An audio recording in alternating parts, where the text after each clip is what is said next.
Okay, so I figure since it's a little bit after 6, and some people might, I know some other people said they might show up, so people might filter in as we go here. All right. Let's see. So, so what I wanted to do here is say a little bit about a few things.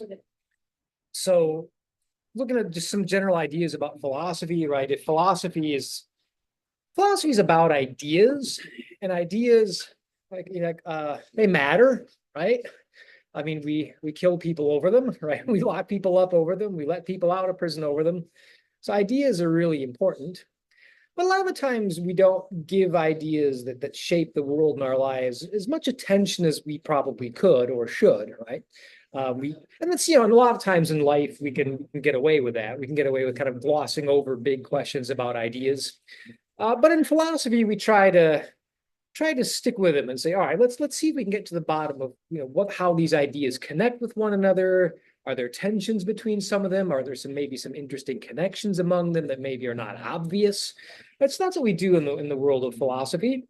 And so I thought I would do something that, given some of the stuff we've done here recently, this is pretty basic stuff in a lot of ways, right? But I think you're never going to get away from the basic stuff. I mean, it always is going to come back, and you always got to come back to these things. So I'm talking about probably one of the most basic ideas that we got, truth. We're going to be talking about truth. And more importantly, though, the connection or the possible tension with the idea of tolerance. We live in a sort of capital L liberal Western world where we think that tolerance is an important political goal. We want to have a tolerant society. Saying that a society is intolerant is meant to be an insult, that they're doing something wrong if they're not being tolerant. There's a lot to say about what tolerance is and what it would involve. But really, I want to keep things fairly basic here in that we're looking at whether the idea of truth would somehow be in tension or whether it would somehow conflict with the idea of tolerance. Or are these two ideas that can happily coexist in a and again, capital L liberal democracy where we allow people to think what they want and believe what they want and say what they want. All right. So I guess the first thing I want to say is just a little something about the idea of truth in general.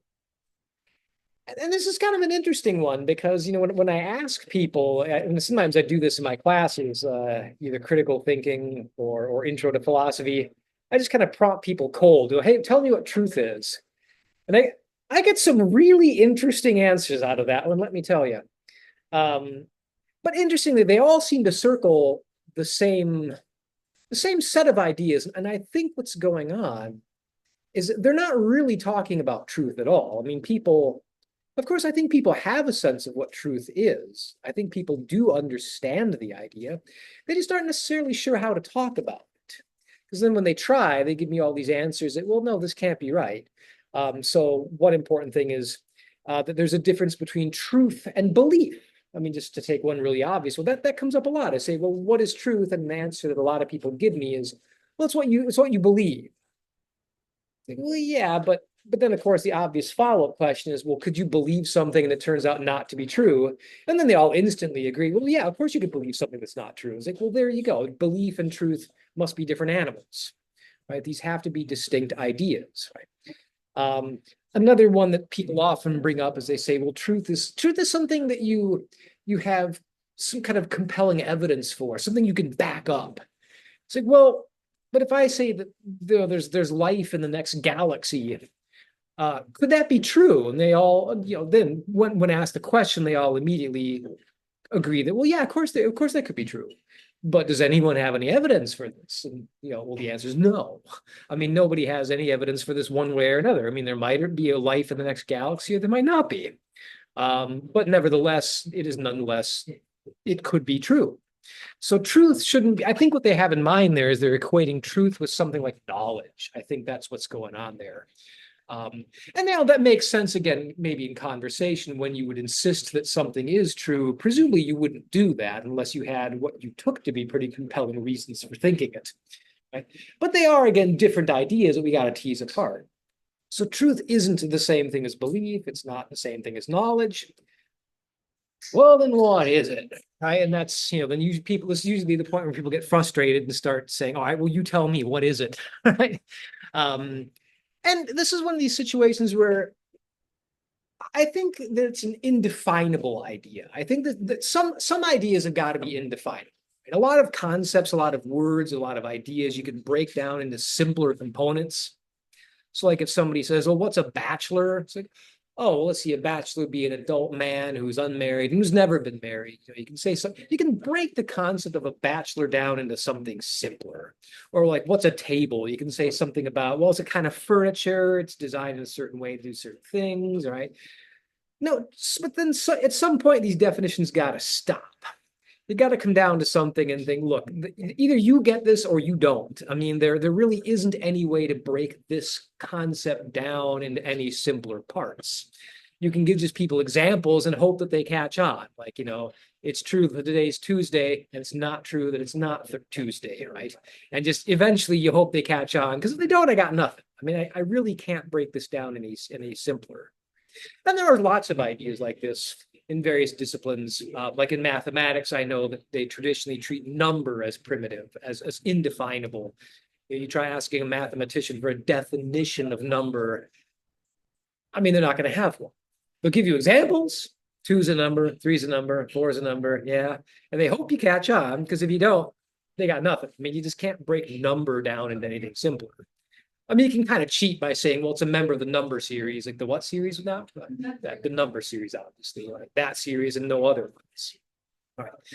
So I think that truth is this indefinable, primitive concept, meaning it can't be broken down any further.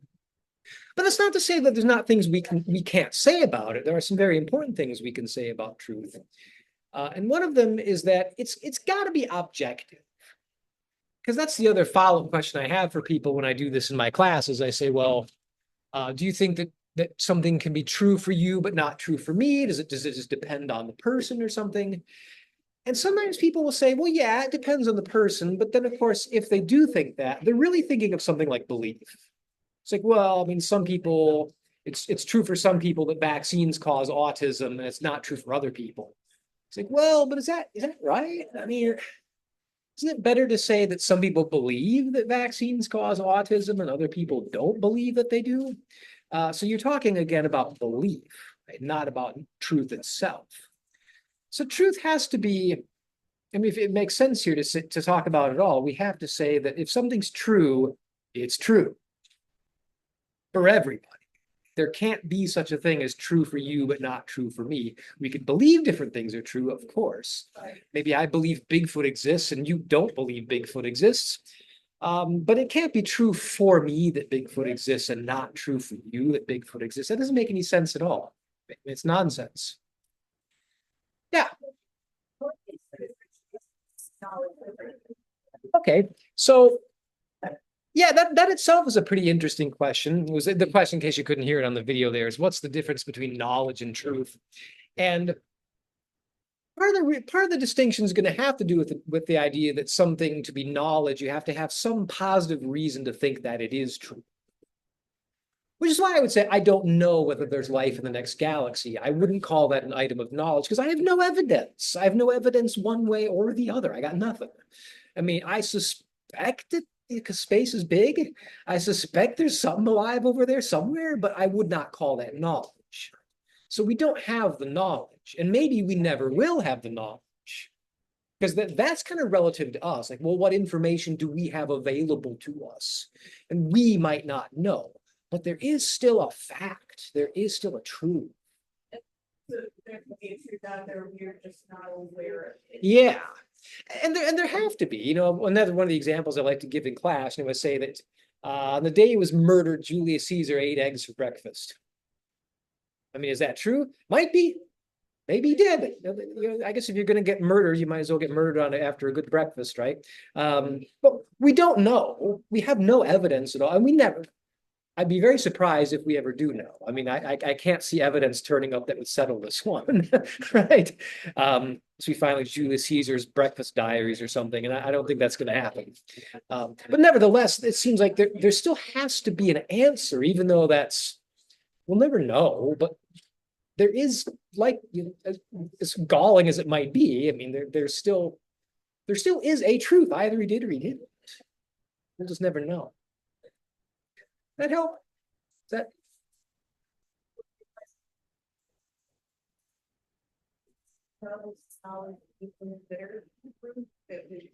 something that could be proven. I mean, yeah, if we're going to talk about knowledge, we would probably be thinking in terms of something that we have some kind of proof or evidence for that seems to us to be undeniable. I mean, I think that is what we would think of. Say, well, I know that I'm holding a glass right now, and I think, well, that's something that because of my senses is giving me knowledge of this, and But of course, there are all kinds of other truths that we just will never know. We have a full grilled cheese here. That would be mine. Okay, did you also have the salad with them? I did not. Okay. Let me figure that out. All right. I mean, if there's a free salad to be had, I'll take it. All right. Oh, no, that's fine. That's good. Yeah, and there's connections, certainly. These ideas are not totally independent of one another. It's also a half sandwich. Is that nice? That's not. All right. Okay. All right. So we're getting at the bottom of things here. Ah, thank you. All right. Yeah, so there's connections between these things, but then but they still are different ideas, and we do want to tease them apart, right? Okay. So I have on the handout, so a traditional statement of the principle of non-contradiction, right? Following along at home here. It is impossible for a claim or a belief to be true and not true. And there's a couple qualifiers if this matters. At the same time, obviously it's true today that it's Tuesday, but tomorrow this will no longer be true. I mean, so we have to pinpoint a specific time sometimes.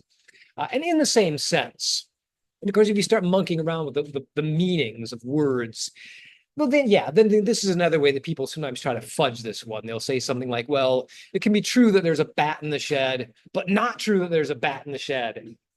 It's like, well, yeah, but in the same sense of bat, or you of course you're flipping between two different definitions of the word bat, like the flying mammal and the sporting goods, right? Yeah. He's built his home in the shed, he's just not currently there right now. Yeah. There's a bat nest in the shed, but he's not in there right at this moment, right? Or like what shed are we talking about? Maybe there's two sheds, and like, well, there's a bat in the shed, but there's no bat in the shed. It's like, yeah, but you're talking about different sheds. But the thing is, once you pinpoint a specific meaning and a specific time and exactly what is being said, then well, either it's true or it's not. So if I say Bigfoot exists, well, that's either true or it's not.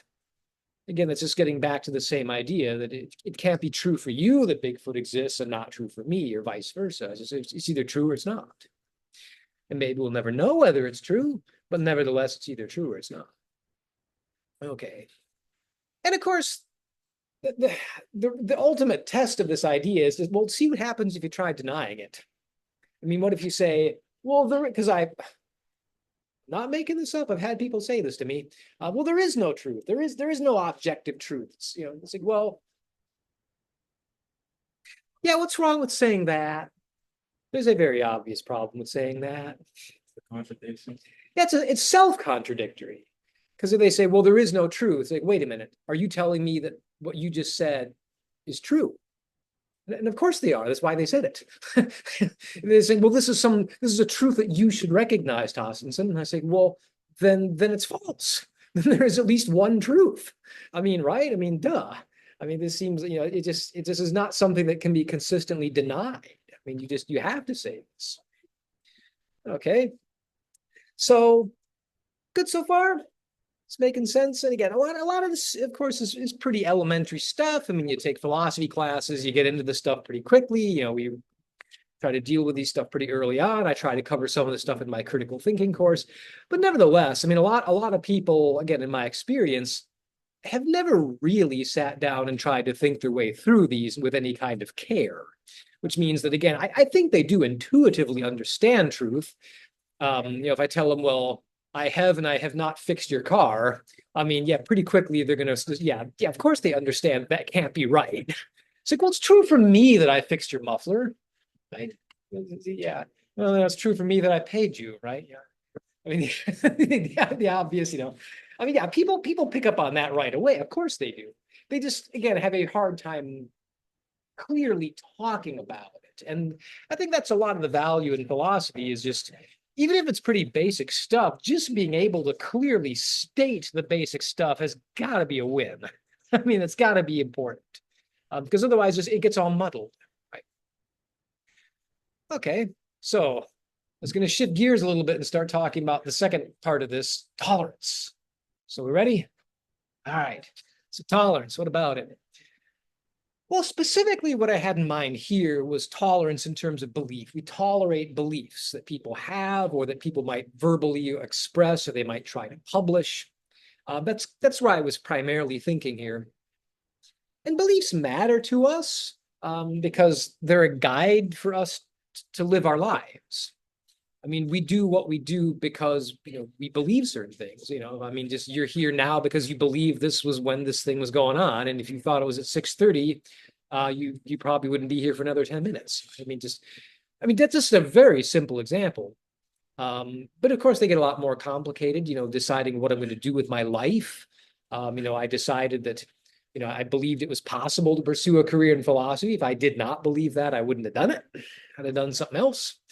So I mean, in all kinds of ways, big and small, we guide our lives by the things that we believe.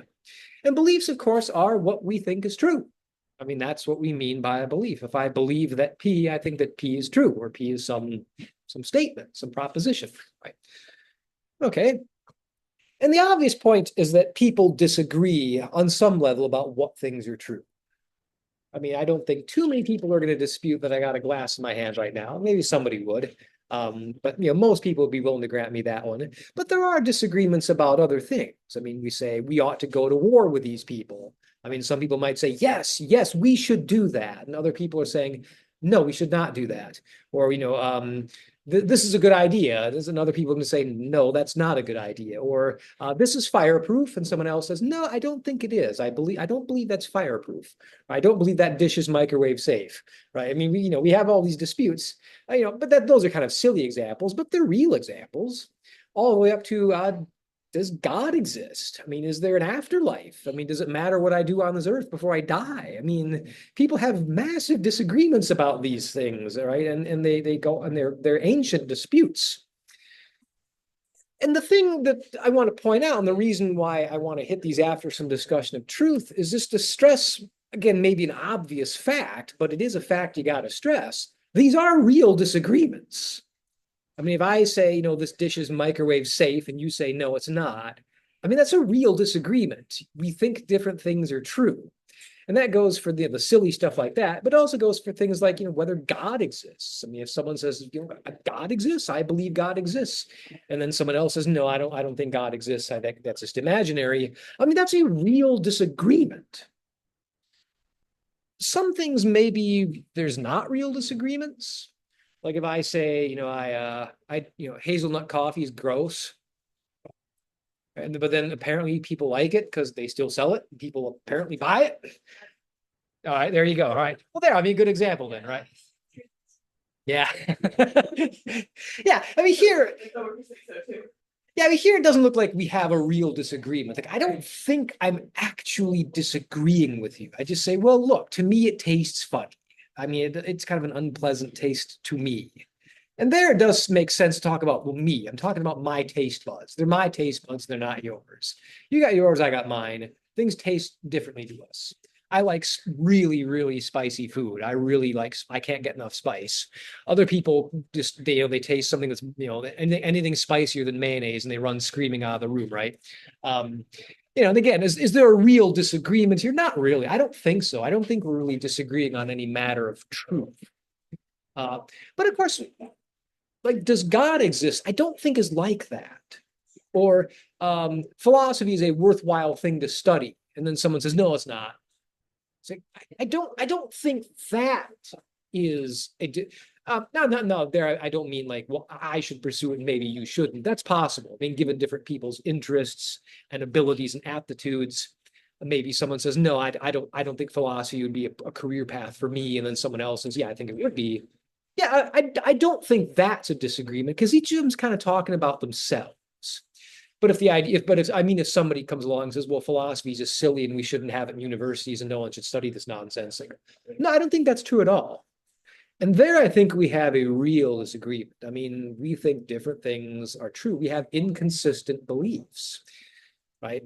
So I think there are these cases where there are real disagreements, and people sometimes kind of try to sweep that under the rug. They try to make it out like everything's just like, well, I like mayonnaise and you don't, or you like hazelnut coffee and I don't.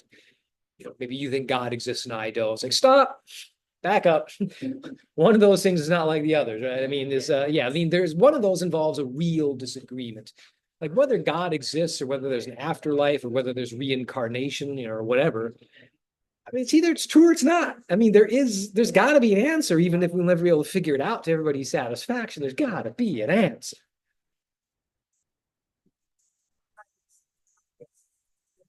No, yeah, they don't. And they wouldn't dream of disputing them either. Like, I'm not going to actually wrangle with you about whether hazelnut coffee is gross, because what would that even mean? I mean, you taste it, I taste it, and like, yuck. And you say, yum. Yeah, I think we're done here. I mean, there's literally nothing else to do. Yeah. Yeah. Right. Where if somebody says something like, well, God exists or God does not exist, here we might wrangle about this one. Like, okay, what are the reasons for thinking one of these is true or not? I mean, we might not be able to come to an answer, but we dispute it because we think there is an answer. There's something for us to try to find. And that's very important for where we're going here with the tolerance stuff. So truth's valuable. Truth matters because having an accurate picture of the world is going to be really handy for figuring out how to live in it, and how to shape your life and what you do with yourself. And that is why we allow people to have the right to their opinion. That's what this is all about. And so the analogy, I mean, maybe you've heard this from if you've taken critical thinking or intro to philosophy, I mean, maybe you've heard this, but the analogy I always like to give is you got to imagine some deep, dark, dense forest. And it's dark and it's confusing and it's real messy. And we're all outside of this thing and we think someone's in there and they got lost. Someone's lost in this dark forest. And we might want to go find them. We think we want to get this person and rescue this person. Well, if we're all standing on the edge of the forest and we think that someone's lost in there, okay, if there's a bunch of us, what would be a good strategy to try to find someone in the forest? Spread out. I mean, we're not going to all try blunder in there in a crowd and go through the forest in a mass. That'd be stupid. I mean, that would be a really dumb way to organize a searching party. What we want to do is spread out because it could be anywhere. I'll go this way, you go that way, you go that way. We'll all spread out. And of course, that's not a whole lot of good. If I think I did find somebody, well, what do I got to be able to do? Yeah, call to the others. It's like, I think I found him. It's like, oh, no, my mistake. That's a rabbit. Yeah, but what do we got here? We need to spread out in as many different directions to explore as many different parts of the forest as possible to find this person. And very importantly, this is no good if we don't keep in touch with one another. Either we've got phones or walkie-talkies or something, and we're keeping in touch and we're saying, look, there's nobody over here, so we can not worry about that part. Or maybe I think I saw somebody over here. Maybe some of us can come this way, right? You got to be able to do this. Well, all right. But then what if there's no one in the woods? What if it turns out that was a mistake? There's just no one in there. Well, then we got no reason to go there.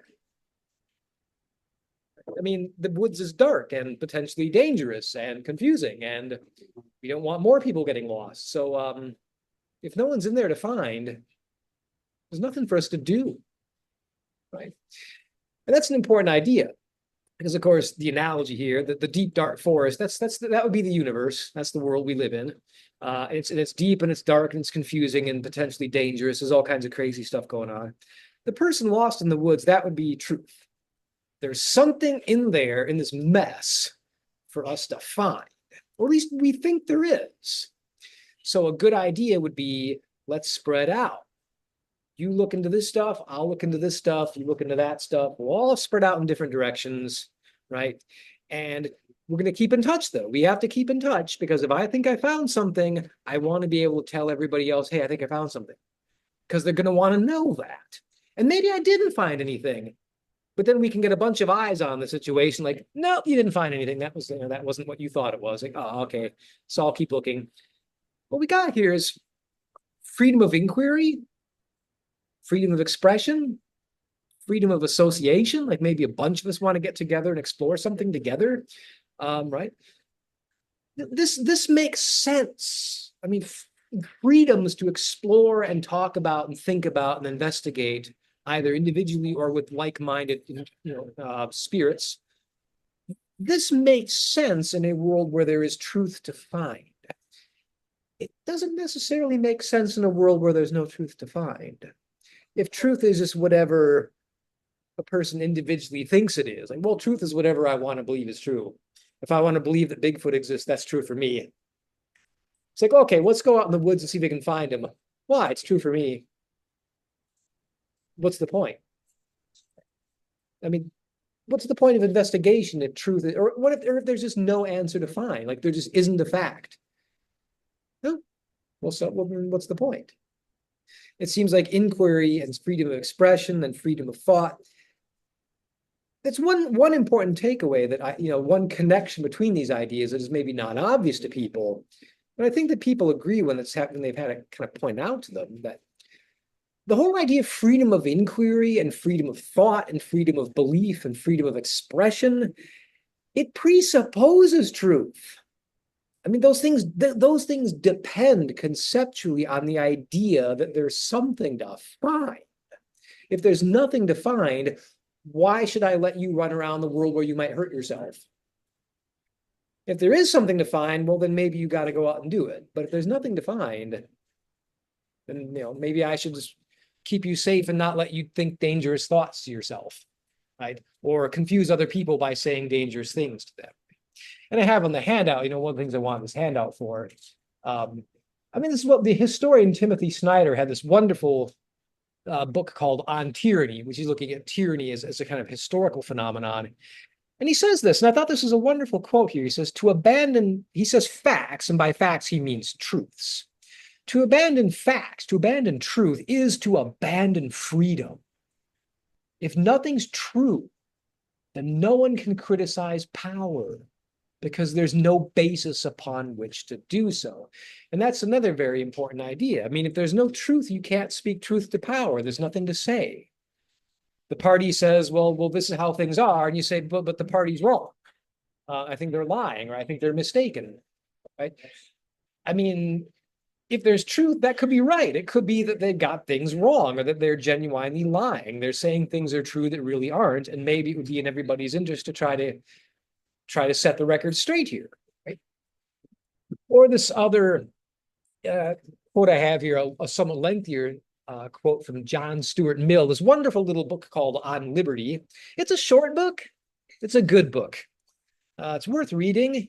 Got to get past his 19th century British speak, so that the language is a little bit archaic, but if you can get past that, it's a great book to read.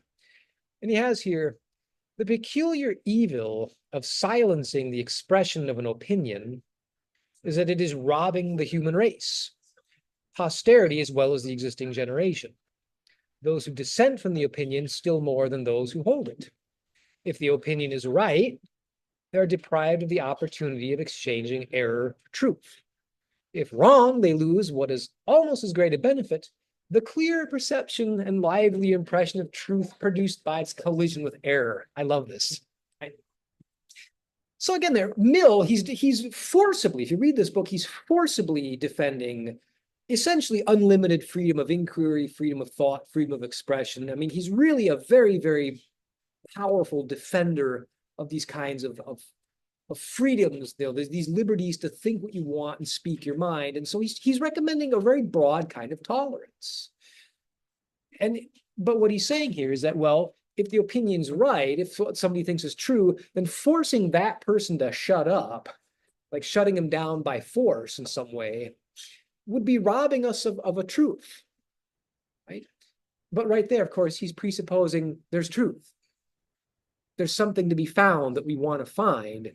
And someone might find it. And if we force that guy to shut up because we don't like what he's saying, we've lost something.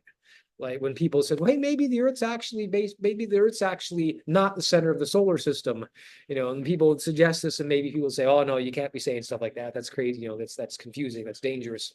It's like, well, by forcing those people to shut up, of course, we lost some important facts about the position of the world that we live in, right? But the second part's, I think, the more interesting one.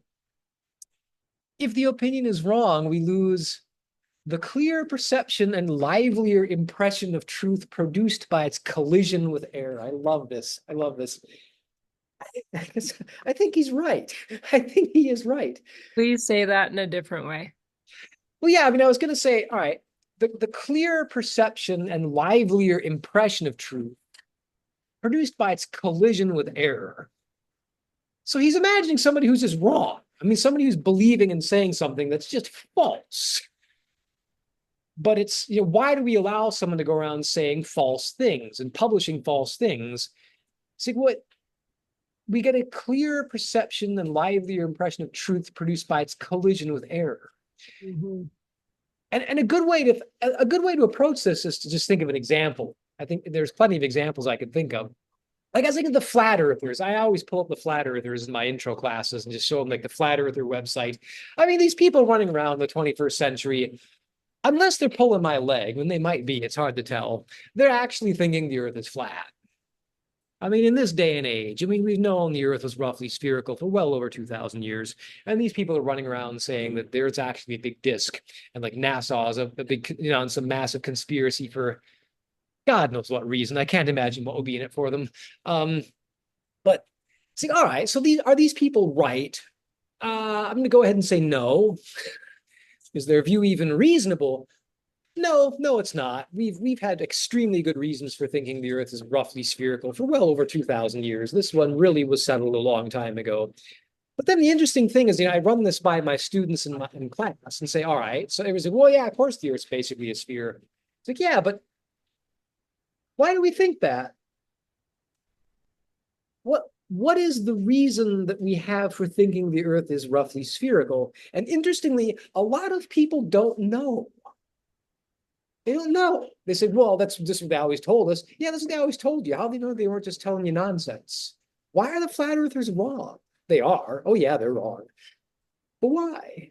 What evidence do we have? And they say, well, and then, they usually bring up NASA, but I was very careful to point out, we've known the Earth's shape for roughly, for over 2,000 years, long before NASA was founded, folks. So people living in the ancient Greek world knew the Earth. Actually, they had a pretty good idea of even the size of it. So what was the other? People don't know. That's what Mill's talking about. Because then now you're curious, aren't you? Like, well, what is the evidence? And there's all kinds of things they pointed out. Like when the ships come in the harbor, you see the masts come up over the horizon first. And then after a little bit, then you see the ships. How do you explain that? It looks for all the world like the ships are coming up over a long sloping hill, which is what you see the top mast, and then you gradually see more of it, and finally you see the ship. So yeah, that's easily explained if basically there's a curve. It's a lot harder to explain if there isn't. And then, of course, one of the great pieces of evidence was when I forget the guy's name, but I can't remember his name, but he was a Greek who was in Egypt on a certain day, and the Egyptians had a big holiday on this day because they said, on this day, the sun is directly overhead at noon. And this Greek happened to know for a fact that back in Athens, the sun was not directly overhead at noon on that day. He said, well, how is that possible? Why would the sun cast different shadows on different parts of the earth? Right? Shadows at different angles. I said, well, if there's a curve, that would explain that pretty nicely. If it's just a flat earth and there's this one sun shining down like an incandescent light bulb on a table, it's a lot harder to see how that would work. Right. There's that. And then, of course, there's other things like they knew early on that lunar eclipses were the shadow of the Earth on the moon. They knew that from a long time. And the shadow of the moon, of the Earth on the moon, is always a curve. You never see the shadow looking like a kind of like an oblong. You never see that. You never see the shadow like a straight line. Like if you take a frisbee and watch the shadow of frisbee casts, as you tilt it, at some point it's going to be a straight line. If the sun's hitting or if the light's hitting it head on, the frisbee will cast just a straight. But you never see that. You never see that in lunar eclipses. That strongly suggests the Earth's shape is roughly curved. That basically it's a sphere. And there's all kinds of other things they pointed to too. Right. But so they had a fairly clear idea about this. But the interesting thing is, most people don't know this stuff. You got to go look it up. What is the evidence for this? I think that's what Mill's talking about.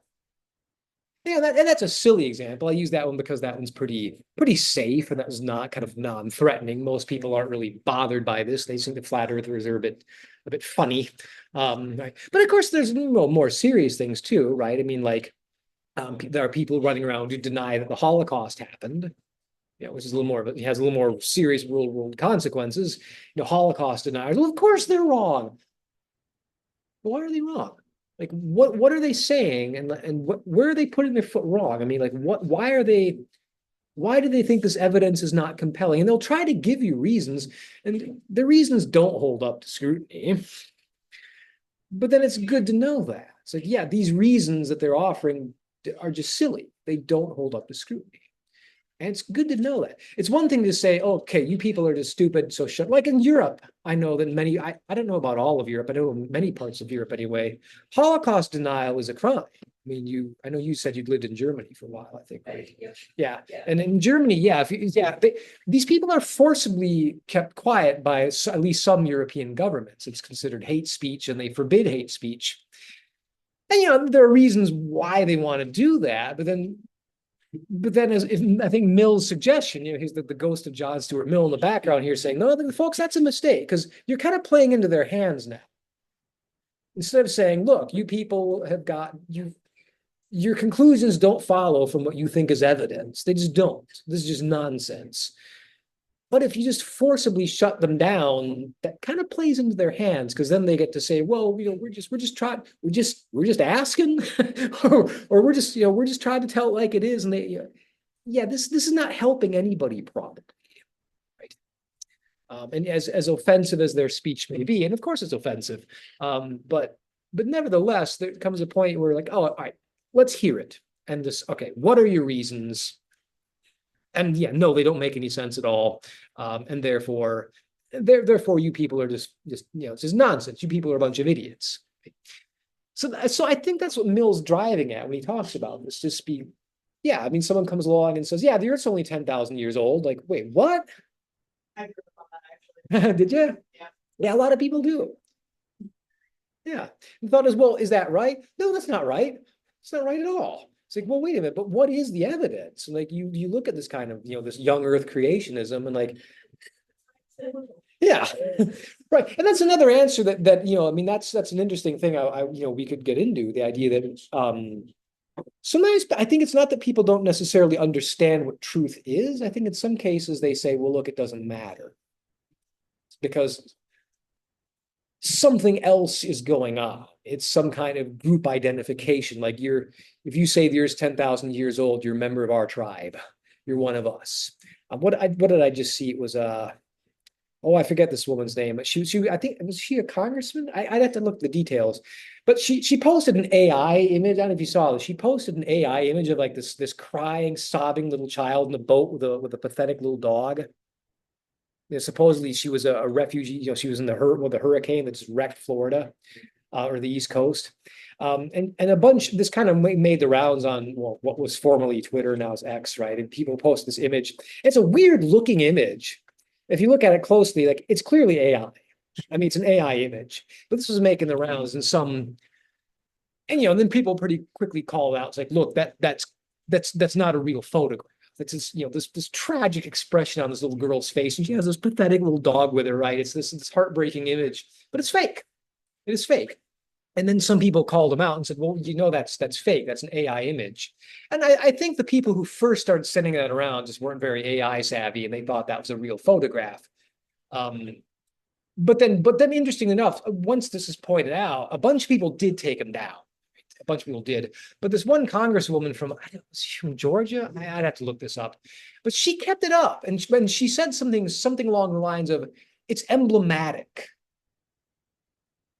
Yeah, just like how horrible this is, and how little the government is really doing to help these imaginary suffering. Which is, well, there's real people suffering. Of course, there's real suffering going on. Well, yeah, and that's the obvious comeback. Is like, I'm sure you could find an actual picture that would be just as heartbreaking. I'm sure you could. Lots of people are running around with phones. I'm sure there's lots of terrible pictures you could show. Yeah, yeah.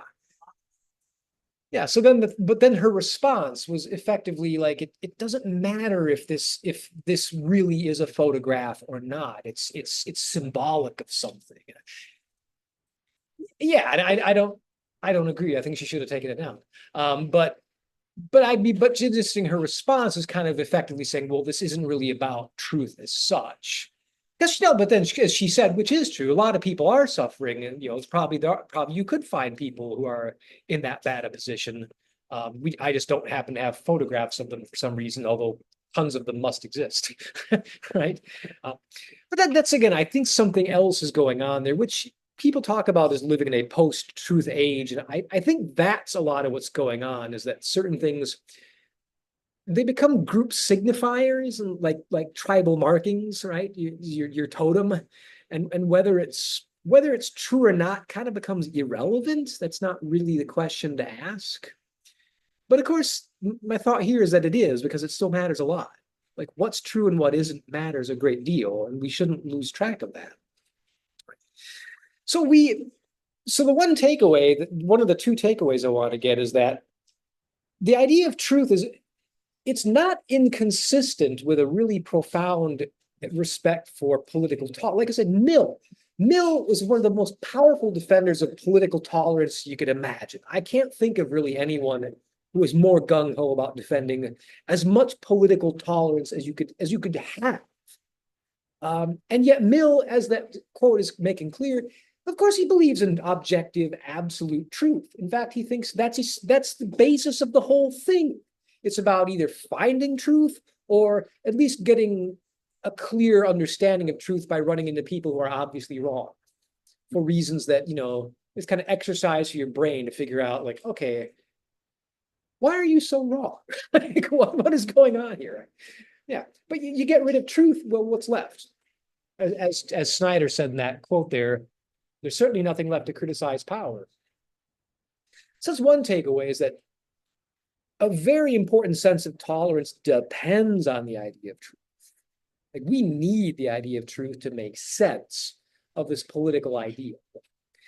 The other takeaway, though, is going to sound like I'm contradicting myself, but I swear I'm not. Because there is a sense in which, yeah, a certain kind of intolerance is called for if truth is real. If they're real, if you take the idea of truth seriously, not political intolerance, and no needs to be forced to shut up, or no one needs to be forced to, I'm not talking about burning books that you think are unpleasant or dangerous or something. I'm not talking about that, but just the idea that somebody's got to be wrong. So I was almost kind of halfway when I was through this. I'd already got kind of the publicity worked up. I thought maybe I should have called this falsehood intolerance. Maybe I should have called it that, right? Because that's kind of an interesting point.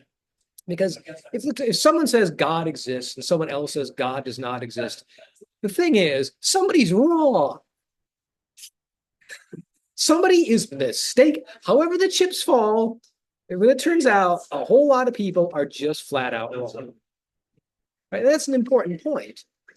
So, yeah, a lot of people are going to fight you either way, and they should, because it matters. This question matters. These questions: should we go to war with these people?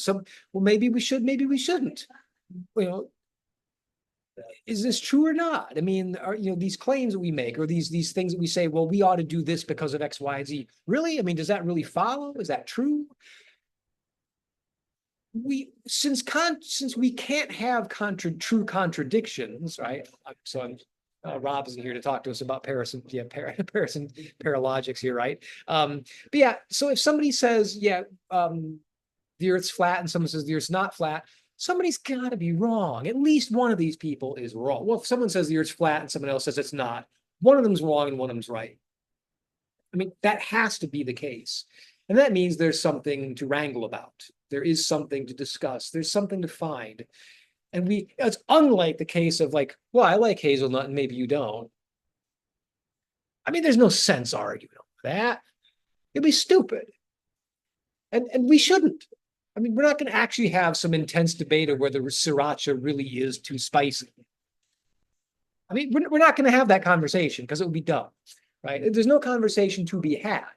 But if I say that, vaccines cause autism, and then someone else says, no, they don't. Now we got something to argue about. We shouldn't just say, oh, live and let live. Like, hold on, live and let live. Yeah, maybe in some sense, in the sense that I'm not gonna have some guys pick you up and whisk you off to an undisclosed location somewhere and beat you until you recant. We're not going to do that. We used to do stuff like that. We decided that was a bad move. We don't do that anymore, right? But just because you can think what you want doesn't mean that you're right. It doesn't mean that you're reasonable. And there's something to argue about, and we should argue about. So in a sense, yeah, we should be intolerant. I mean, there's the kind of thing, we can't tolerate contradictory beliefs. Like, look, somebody's got to be wrong there. So, yeah, thank you. All right. So those are the two takeaways. One, freedom of expression, the whole idea of tolerance depends on the idea of truth. They're not in conflict. They're actually deeply, deeply connected with one another. And secondly, there is a sense of tolerance in which, no, we can't tolerate contradictory beliefs. We have to argue about things, and that's our job. That was about all I had in terms of an actual spiel. That went slightly longer than I was intending, but that's okay, I think. So. It's true that you say that. Yeah. Question. Oh. Tell me real fast why you decided to come today. I've appreciated a lot of my conversations with Professor Tostenson. Okay. And you're in my class too, so right. If you, I'm in the philosophy department. okay. Did you have a reason you wanted to come in today? Did I have a reason I wanted to come in? Yeah, what interested you in the Philosophy Cafe? Everything, Dr. Tostenson, and just the topics. I'm just interested in engaging in philosophy. And so any opportunity I get, I try to take. Okay, awesome. It's not gonna be quoted, it's just kind of getting a general idea for why we're interested in philosophy outside of our classes, which is awesome. I'm writing an article for Tiger Media Network about this event. Sure. Oh, sweet. Yeah, certainly. Well, to add to that, I believe a lot of these ideas are important. Yeah, okay. If you'd like to be quoted, I could just jot down your name real fast. I don't mind if it helps. It helps you. Questions. I'll take questions, sure.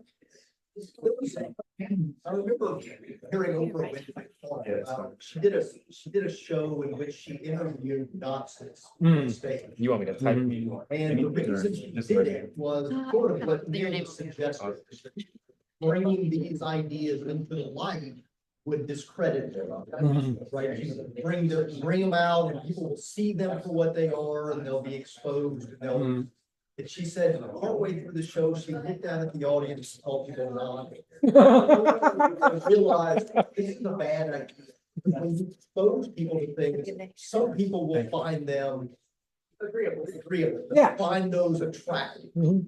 I know another guy who used to write about amputee fetishism. That's the belief, the sexual attraction to people without limbs. And what he discovered was that it was actually enticing some people to think about, maybe I could get a limb cut off. It was actually bringing into the exposing people to ideas they weren't aware of.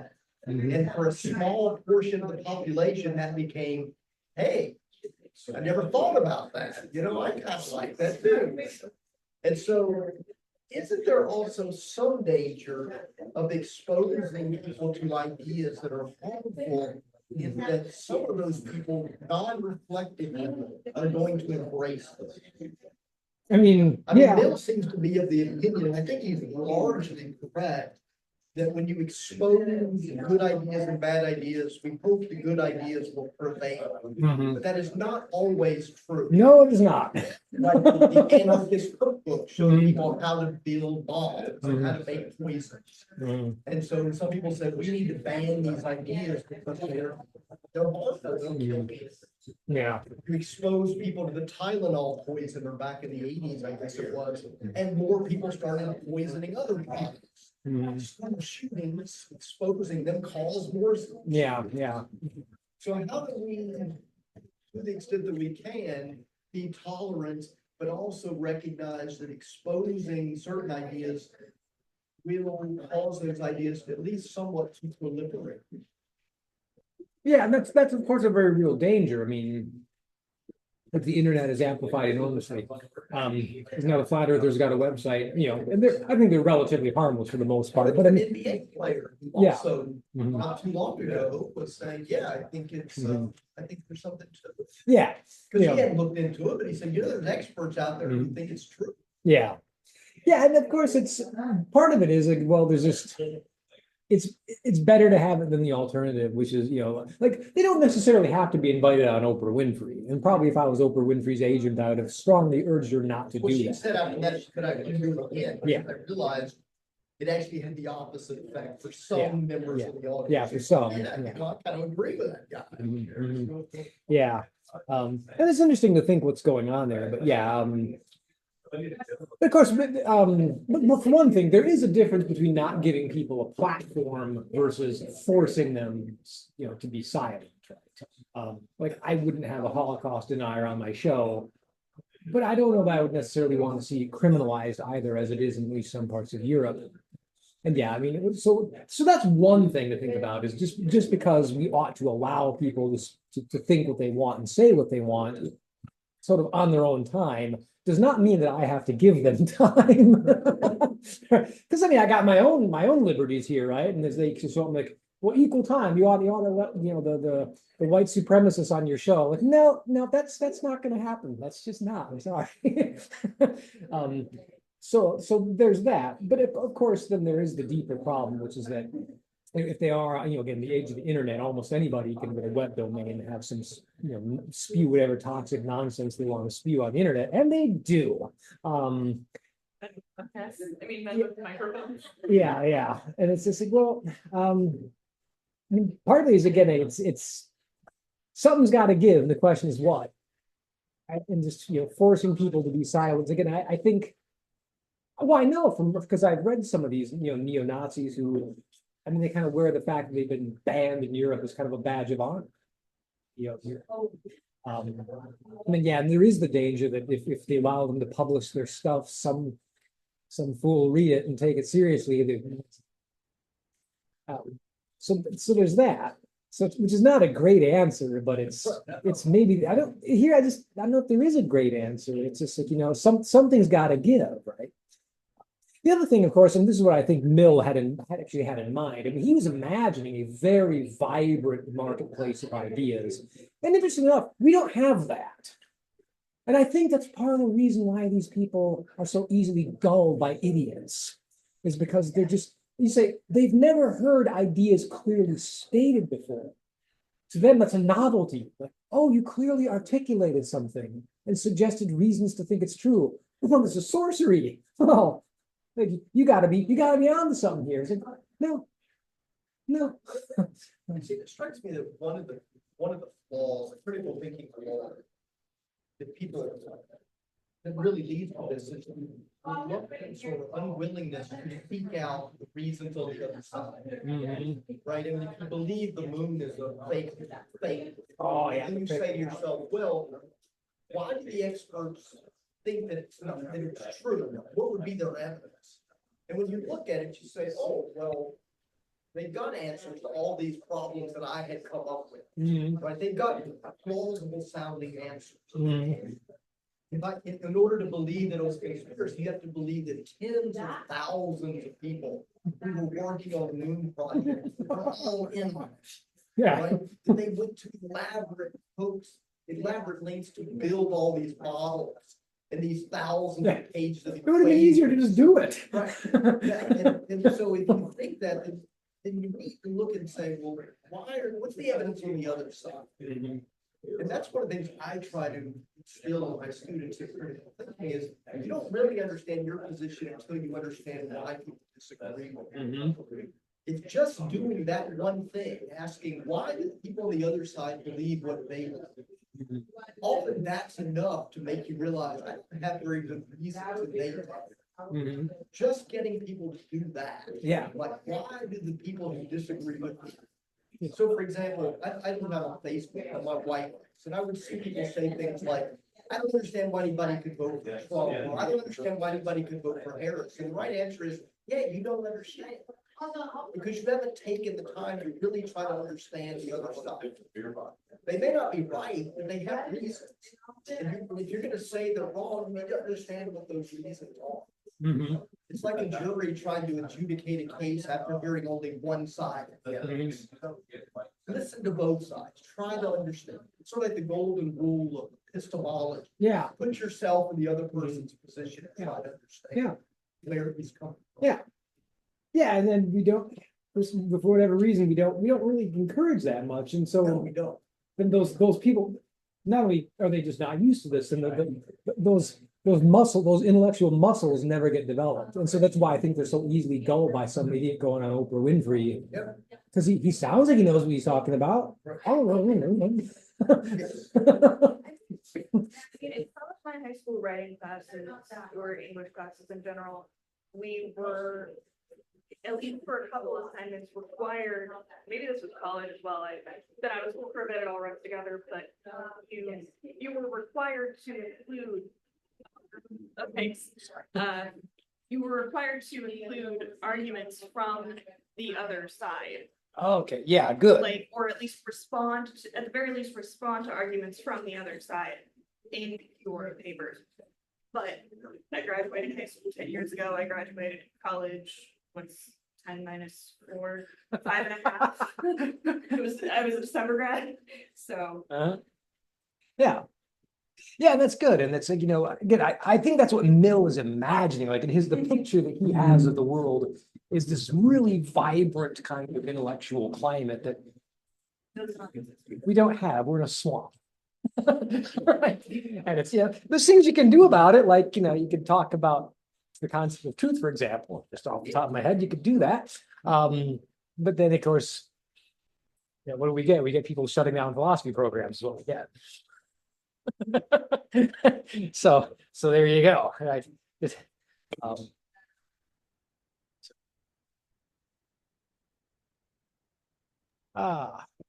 So I'm thinking about a couple of things. One is how we talk about echo chambers now online is Yeah. basically what we're talking about. And of course, when I hear that, I always think, oh yeah, those people need to not be in echo chambers. And of course, I need to also not be in an echo chamber. And this is like reminding me why is when I do, even if I hear someone saying something that I believe is not true, it is beneficial to me because it reinforces or it encourages me to go out and like substantiate my claims and make sure I understand what I'm talking about and why. So I think that's really like appropriate for the contemporary situation. To just acknowledge that it's important for me to hear other opinions, even if they're not true, and important for other people to have those opinions. I'm just wondering like how much of our like how much weight we put on that is relative to the idea that people care about truth. Like, what if all of a sudden we realize that most people actually didn't care about truth? Yeah. Then it could get really dangerous to allow people to say things that aren't true. And I think, without trying to be super specific, some people feel like that's what's happening. Yeah. Is that people are being convinced that subjective narratives are more important than truth. And so there's a lot of power and manipulation happening. Yeah.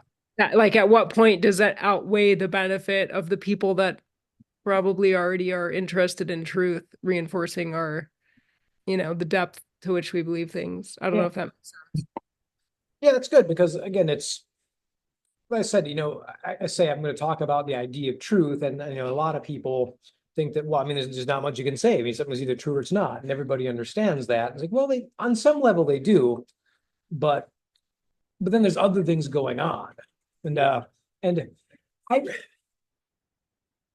here's an empirical question, a scientific question. I really want to know the answer to, and I've started to pester people in the psych department because I really want to know this one. And this is a science question, so it's not one I can settle by just thinking about stuff in my office, right? Which is, would explicit instruction like this in the idea of truth in, say, high schools, would it improve the situation? 100%. Yeah, I don't know, but I want to know. I have to know the answer to this. I can really see it going either way because even if they are providing that instruction, they are still being heavily influenced by their parents, probably by their peer group. I didn't develop an interest in philosophy until I got out in the world, even out of college a bit, and started becoming my own person. Before then, I grew up in this bubble.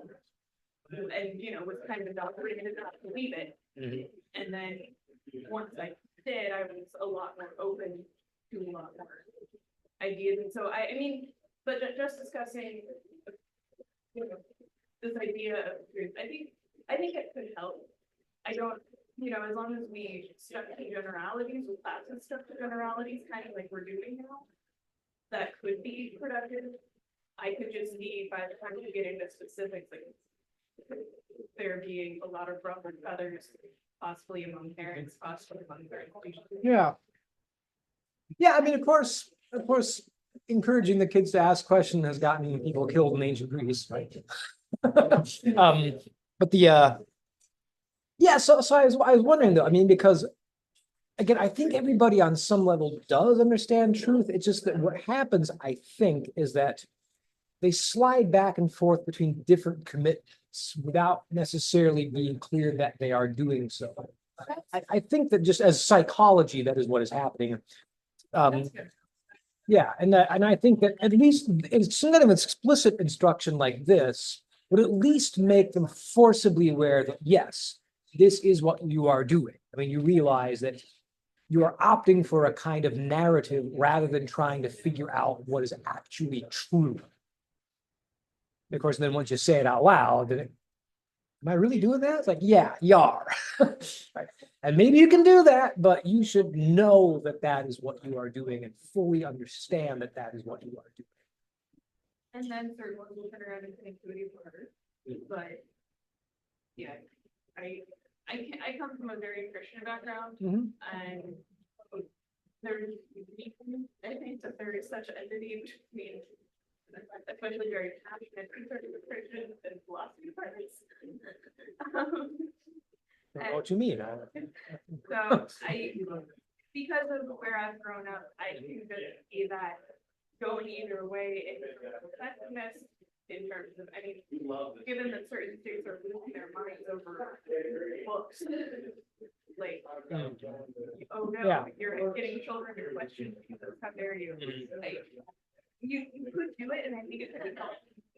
Very, very, very, Yeah, but that's it. I mean, it's not a question I can answer from my armchair, right? I really want to see an experiment done. I really want to know because it could go either way. And it's like, yeah, let's say, I mean, I'm dealing with high school, college students. I mean, they're all high school graduates. I mean, many of them are quite young, but they're not, babes in arms. I mean, right? And a lot of them like, well, talk to me about truth, and hear the wildest things. It's like, I don't think that I know because I've asked, they just never in their entire lives had to do this. And it's for a lot of them, it's really eye-opening, like, oh, you mean you can, so it's not beliefs. Like, no, it's not. Right? Yeah, I think for some it is, I see the little lights go on, in some people's eyes. And it's I just really wonder, like, as a pedagogical strategy, how effective that would be at making people better critical thinkers. And I don't know, and I really want to know. The only thing I could find, I did a little research on this, was it was an experiment done on Chinese, like a gifted Chinese high school students, and they were in like a philosophy and science class. It was primarily science and stuff, like these, high school kids learning about science. They were also trying to make them understand the philosophy, and especially getting them to understand the difference, like the difference between an empirical question and a philosophical question. Now, you find both in the sciences, but they're different methods are required. And someone actually said, all right, well, instead of just kind of giving them all this stuff and hoping that they'll figure it out on their own, let's just give them some explicit instruction, like this is what philosophy is. These are how philosophical questions work, and see how these are different. They gave them explicit instruction in philosophy of science. And the group they did that on, there was a control group as well. The group that they did that on was much better at teasing apart, what kind of question is this? Is this something you can settle in the particle accelerator? No, it's just something you got to think about. That's the closest thing I've ever been able to find to something kind of like what I've imagined. Just making them aware of philosophy more explicitly.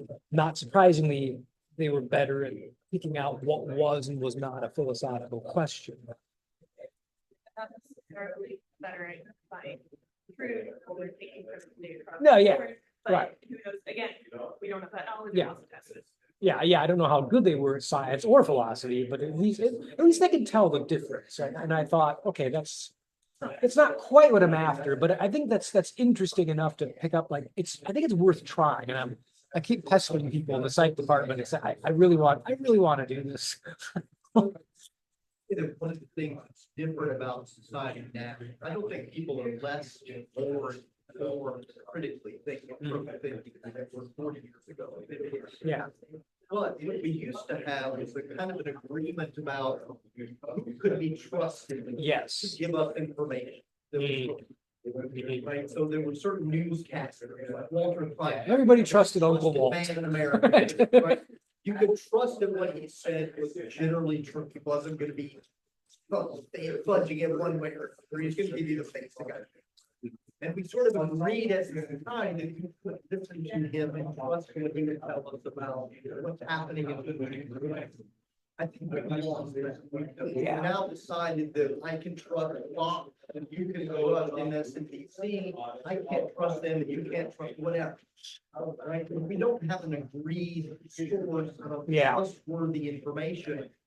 So I don't think people thought any better. They just relied on the people they thought were authorities or experts who could be trusted. Once you lose that, now you have to think for yourself, and we're not very good at that.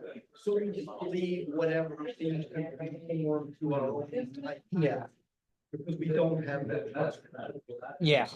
No, I think that's I don't right. know how you get that. No. I have encountered the media science chart throughout my schooling and later in my mom's gifted here in the middle of high school and show a picture of her gifted kids, and it's made some light bulbs go on for that, which is good. I mean, it's still not as great as the teaching about truth, but it goes step in that direction. Yeah.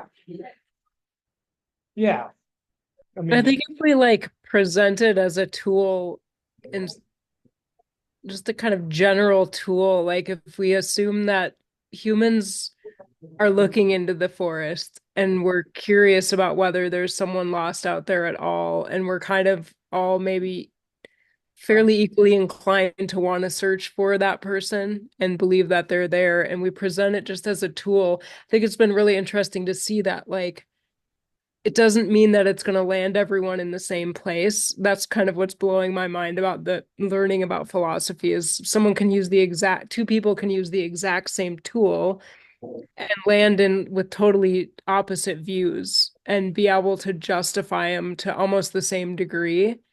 And that seems really important and awesome. So if it's not like if we give people this tool of philosophy, it's necessarily going to manipulate them towards a certain worldview, or a certain even idea of how to justify truth. It's just like when I realized, oh my, I naturally think about all these big ideas and they just kind of float around in my mind. And without this tool before I went to college at 42 years old, I just could see that I was grasping a little bit and I didn't feel like I had this steady ground. And now that I have this tool, I'm just, I, I don't know it. I still have different beliefs than other people that are way smarter than me, you know. But I just feel like I have something more to stand on, and I wish that I would have been given this tool when I was younger. Mhm. And I don't I feel like it can be really just non-threatening to any worldview. It's just it can reinforce someone's belief in God or the opposite. Mhm. I don't know. I just have it's been such an eye-opening experience for me to have it that I wonder also what if I would have been given this just critical thinking class or something when I was in middle school. Mhm. Yeah, it'd be interesting to know. Yeah. Um, yeah, so talking about institutions and, I mean, so a lot of, because at some point we still have to get into questions about, I think, just psychology, just how are people processing things, right? And yeah, I mean, we have lost the faith in the idea that you can just trust the encyclopedia. It's like, but no, then people think, no, you can't really, you got to believe something other source. But again, I wonder if it doesn't help, and I don't know. I mean, that's it. It's an empirical question. But I wonder if it would help to just force people to understand that there is an answer. That this isn't about I'm on this side or I'm on that side. It's like, never mind what side you're on. Can I at least get you to admit that somebody's right about this and somebody's got to be wrong about this? And if you can just kind of, I think of it as just keeping your eye on the ball, or just the idea that there is a ball on which to keep your eye. Like you're not just playing tennis with no ball. I mean, there is something here that maybe Fox is getting and maybe they're not. And like if somebody just trusts them implicitly, like, well, you realize there is a question of fact. Is this in fact true? Or something, trust this source. Well, is that source in fact saying something true? I think just I don't know if you change their mind about anything, but I think I would hope that you might possibly at least make them a little bit more self-aware of what has happened. Which, because I think that's the thing. It's that there's a lack of self-awareness. Like people toggle back and forth between different ideas and don't really recognize that they are doing so. So, well, if you could at least force them to be very cognizant that, you're switching from one idea to another one, right? Well, again, like for good, bad, or others, that Congress, I think he was a congresswoman who had the picture, the AI picture of the girl with the puppy. Well, at least she had the self-awareness to admit that, like, yeah, this is fake, but I think it's emblematic. Like, okay, well, you've at least publicly acknowledged That it's fake. that you are playing a different game. Like something else is going on here. You don't think that's real. I still think she's made a mistake by doing that, by doubling down on it in that way. But at least there's this understanding that she's consciously doing that. Like, yes, I'm going to show you a pathetic image that is fake, just to remind you, okay, why not just use a real picture? It's kind of like, why not just actually go to the moon? I mean, it'd be easier than the conspiracy. So I'm just in my ethics class now, so I have a little ignorance when I'm saying this. Like when you're like you're listing things that are true or not, and you say we ought to go to war. Oh yeah. There seems like there's something different about that one. That would be a really interesting topic for another one of these things, wouldn't it? Yeah. Yeah. I mean, the way I was approaching it is, well, for one thing, a lot of cases, I've lived through enough wars now in my life that there's usually some kind of wind up. There's like usually someone trying to find a cause for the war. Like we ought to go to war because of X, Y, and Z. And right there, you can say, well, wait a minute. Is that really true? I mean, are those really nuclear reactors? I mean, or are those tents? Right? I mean, Right? I mean, so very often the questions of whether we ought to go to war, for example, do depend, in fact, on those, oh, they're planning this. They're going to do I this. see. I see. Yeah. Yeah. So there's that. The truth isn't necessarily in what we ought to do in every circumstance. It's just like in this circumstance, are the things that are supporting this decision true or Yeah. not? Yeah, I mean, are they at least coming up with an argument that is based on genuine information as opposed to, misunderstandings or misinformation? Although again, we could get into this, but I'm just crazy enough to think that there actually are truths about what we ought to do as well. I mean, I think that given certain conditions, there are things you ought to do and things you ought not to do, and there are Mhm. genuine truths to be known here. That's a little more controversial, but that would be the take I would have on it. But the point about, I mean, go the Iraq War. I mean, all the stuff that they pointed to as reasons for thinking there was an active nuclear enrichment program in Iraq. There you could certainly ask, well, are these claims true or aren't they? And it doesn't matter what you would like to be true or what you would want to believe is true. The question is, what is in fact true?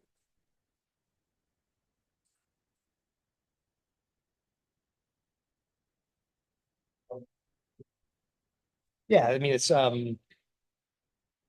it'd be a whole nother topic to get into, but the different kinds of truth and like normative truths. Like I'm willing at least to grant that there are normative truths. Some things we should do. Some things are genuinely good and you should do them. Or some things are good and you should desire them. And some things are bad and you should not desire them. Right. I think there's genuine truth there. Or that even in arts, some things are beautiful. And like there can be true claims about beauty. Yeah. But that'd be another and more controversial topic, but a pretty interesting one.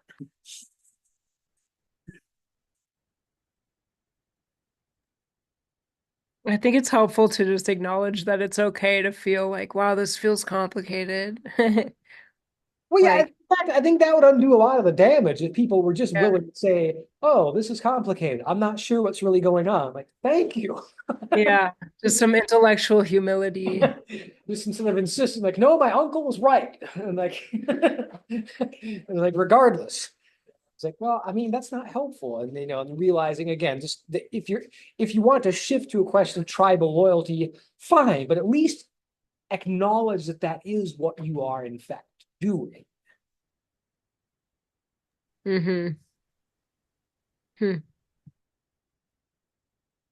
Because I mean, in my experience of this, it is striking how when I try to question students about these things directly, that people or even colleagues about these things, that they will just freely flip back and forth between quite different ideas without really catching that they are doing so.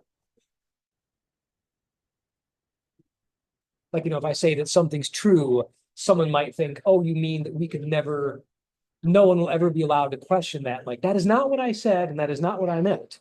Right. But then if that's how you're thinking of this, I understand why you'd be skeptical of truth if you think that saying it's true means no one can ever question this again. Like but that's not the idea at all. It's completely different. You flip to a different idea. Hmm. One of my German friends said while we were having a discussion, because one and I was just like I thought I came from a religious background, like, so like what are you like religiously? And he wasn't really anything in super particular, but we did reach the discussion of truth and absolute truth. And he said, like, a quote that will stick with me for a while is like, I believe there's an absolute truth, but I'm very skeptical if people try to convince me or tell me what it is. Mm-hmm. Yeah, and that's a perfectly reasonable attitude to have. And of course, the basis for the skepticism is the truth. Like, you could be wrong. Like, it's possible that you don't have it right. And that's kind of the practical importance of the idea.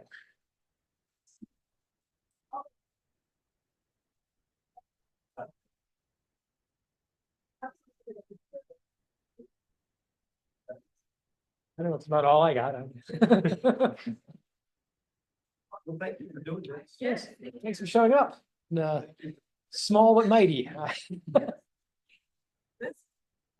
Yeah, yeah. Yeah, yeah. It was a good crowd last month. It's just a hard time of the week. Yeah, it could be. Supposed to get cold, maybe they're all. Not enough on fruit. I was hopefully frosted. Yes, before I came here. I think it says get below freezing. Oh, really? It's about last night too. I don't know if I did as good of a job reading everything up tonight as last night. But we'll Why see. don't we have Probably the cooler the these sort house. of courses at the high school level? What's that? Why don't we have these sort of courses at the high school level? You would think, I mean, right after high school, you're about at that voting age. Yeah, You would think you'd want to have a understanding so that you can be able to. you would think, but I don't know. I can't tell you that one. That would be one for the, I don't know, the sociologist or something. But you know, one the more cynical side of me was, I think some people who have power don't understand the value of it. And then the really cynical side is I think some people who have power do. That's exactly why they don't. Like, I don't want voters to be able to think carefully about what is coming out of my mouth. They do, at least as an elective or something, offer philosophy to high school students on a college-bound track. I'm pretty sure one of my friends at least occasionally substituted for those classes. Mhm. He's a teacher in Germany. Yeah, So, I believe in Europe you find that more common. gosh, we teach our young people things. Right. Well, I think there's still a broad ignorance of what philosophy does and what it is. and Yes. So people don't see its value. Yeah. Say, well, how do you get a job with that? How's that gonna help me? Not realizing that there are other things that are important, like what kind of lives we live, and are we good citizens, and are we pursuing productive ends? Yeah. And it's so hypocritical maybe, or ironic, but so many of the abilities that companies complain their employees don't have or push are all in the humanities. Yep. But they the humanities Yeah. and always will. Yeah. Yeah, I don't know, I mean, one would hope that at some point this would change, but last time I manned the desk, the majors and programs fair, and I was slammed. In all the 14 years I've been doing this, I have never had so many people come up and talk to me about philosophy. Well, I think a lot of these things are cyclical, and I think we're in a downtime, and now people are starting to wonder, what's the point of it? Yeah. I think there's a real search for meaning and purpose, and once people start realizing that philosophy is the subject that actually tries to answer those questions, and Well, they come back. I think in a way, the AI thing, I suspect, might be kicked out into overdrive, because then the question is, I get a computer to write just about anything I want. How are you not disposable here? Why can't I just fire all of you and get an AI that doesn't want to take lunch breaks? I'm an English major. I hate it. I'm scared of it. Like, Yeah. I do feel like it could very much diminish job opportunities in my field. Like, I've been working in my field. But I mean, a lot of jobs that get people doing stuff like accounting, things with it's like, well, Job, a bunch of it's been outsourced, and a bot in a nightmare scenario would probably do what I do. yeah.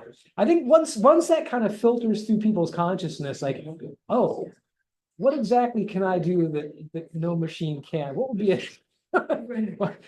Now I really have to think about that one. Like, the shift away from religion, I mean, maybe you don't see it as much here in this specific part of me, but like, I think the shift away from that might also awaken new interest. Even in social media, maybe it's the people I hang around with, I don't know, there's a lot of interest in stoicism and other kinds of. Oh yeah, that's kind of having a hot moment, yeah. Just because if you're not going to these organized, traditional, institutional sort of Yeah. places to get your meaning and purpose. What is your meaning and purpose? Where are you getting them? What other sources are out there if you've been siloed in institutional settings for your life? That's one thing I appreciate social media for now. I was introduced to kind of when I started with philosophy was a suggestion from the For You page of Michael Suglu. I might have spoken to you about him before, but professor at Princeton for a time. But he uploaded a lot of his lectures. Oh, okay. to Yeah. YouTube. And so that's kind of what jump started me. David, I have to go. Yeah, Thank you sure, very much sure. for. Thanks for doing coming this out. tonight. Ooh. Enjoyed the discussion. See you tomorrow. Take it. Take care. That all she wrote? What's that? Is that all she wrote? I mean, I think I'm all done, I think. All right. Thank you. I appreciate it. I'm happy to see you again, and I really took a lot from it. Good, thanks. Mostly that I have a new appreciation for other people's opinions, even if I know that they're not true. Mhm. Yeah. Yeah. All right. Well, thank you for coming out. I guess we'll call it the day. I'll record. I've been recording this. I'll get it uploaded to our. I think Jody uploads them to our Facebook page. I think. So if you want to review any of this, it'll be available. So yes, thanks to you from Colorado. Yep. I'll see you in January. See you. Oh yes. Yeah. So are we finishing seniors?